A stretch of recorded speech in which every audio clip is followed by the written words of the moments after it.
The valley of Elah stretched like a wide scar between two rugged hills, one claimed by the Israelites under King Saul, the other by the invading Philistine forces. For 40 long days, the sun baked the dry earth, turning the earth thick with dust that clung to skin and armor alike. But it was not just the heat that weighed on the Israelite camp, it was fear, sharp and suffocating, carried on the thunderous voice that echoed daily across the valley. That voice belonged to Goliath, a champion from Gath, towering at over 9 feet tall, the scriptures say. He was a walking fortress, a bronze helmet gleaming on his massive head, a coat of scale armor covering his broad chest, bronze greaves protecting his legs, and a javelin slung across his back with a shaft like a weaver's beam. The head of his spear alone weighed 15 pounds of deadly point. His shield-bearer walked before him.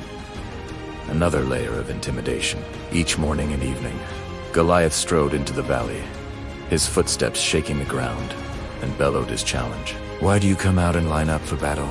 Am I not a Philistine? And are you not the servants of Saul? Choose a man and have him come down to me. If he is able to fight and kill me, we will become your subjects." Then came the mockery. "This day I defy the armies of Israel. Give me a man and let us fight each other." The words struck terror into the hearts of Saul's men.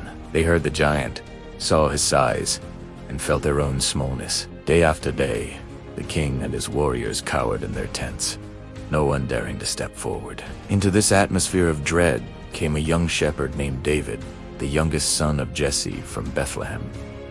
He was not a soldier. He was a boy who spent his days tending sheep, protecting the flock from lions and bears.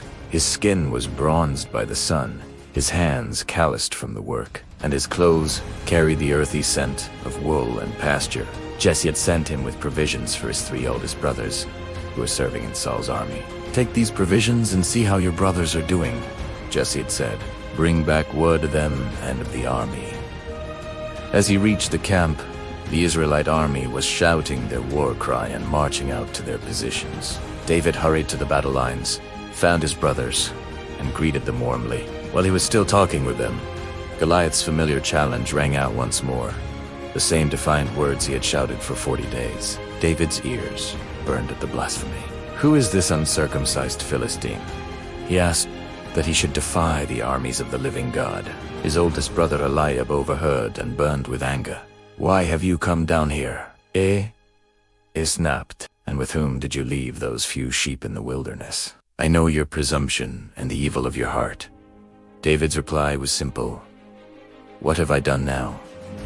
Was it not but a word?" He turned away and asked others the same question, his heart stirred not by reward, but by zeal for God's honor. Word of the boy's bold questions reached King Saul, who sent for him.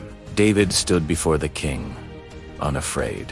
"Let no one's heart fail because of him," he said. "Your servant will go and fight with this Philistine." Saul looked at the youth, ruddy, handsome, but clearly no warrior, and protested. "You are not able to go against this Philistine to fight with him, for you are but a youth, and he has been a man of war from his youth." But David spoke from experience. "Your servant has been keeping his father's sheep. When a lion or a bear came and took a lamb from the flock, I went after him and struck him and delivered it out of his mouth.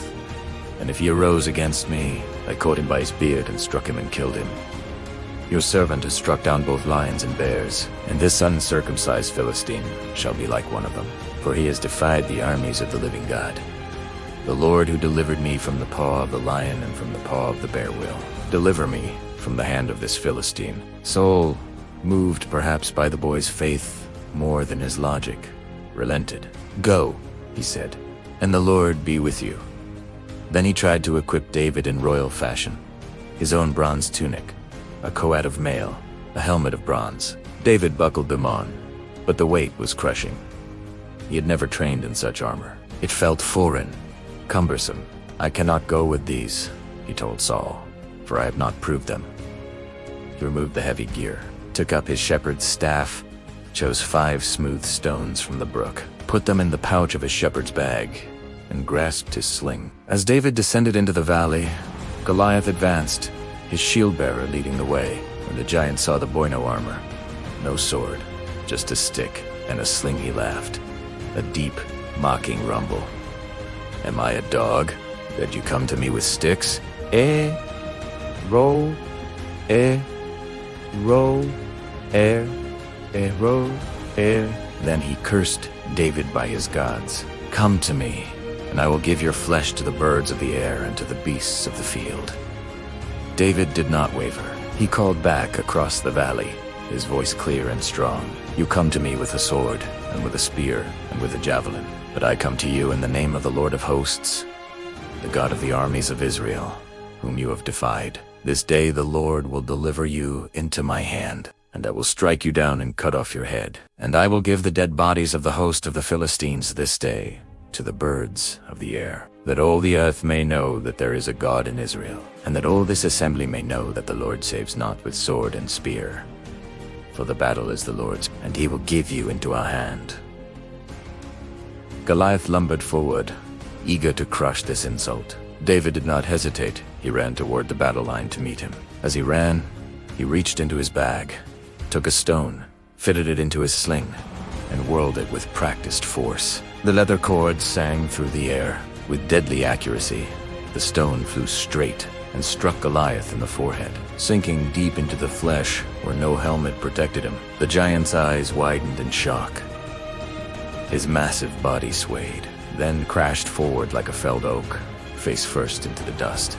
Silence gripped both armies. David ran to the fallen giant, stood over him, and drew Goliath's own heavy sword from its sheath. With one mighty stroke, he severed the Philistine's head. When the Philistines saw their champion dead, panic seized them.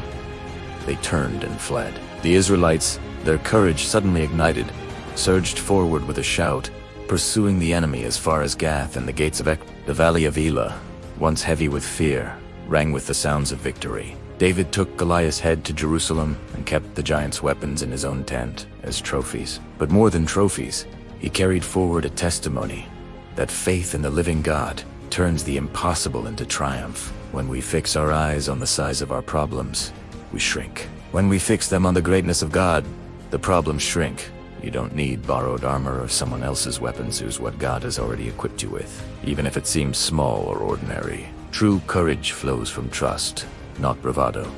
And one person's bold faith can awaken courage in an entire army. The battle belongs to the Lord, and he delights in using the humble to shame the proud. This ancient story still echoes today. Giants still appear in our lives: fear, doubt, overwhelming odds. But the same God who guided that single stone remains ready to bring down whatever stands against his people.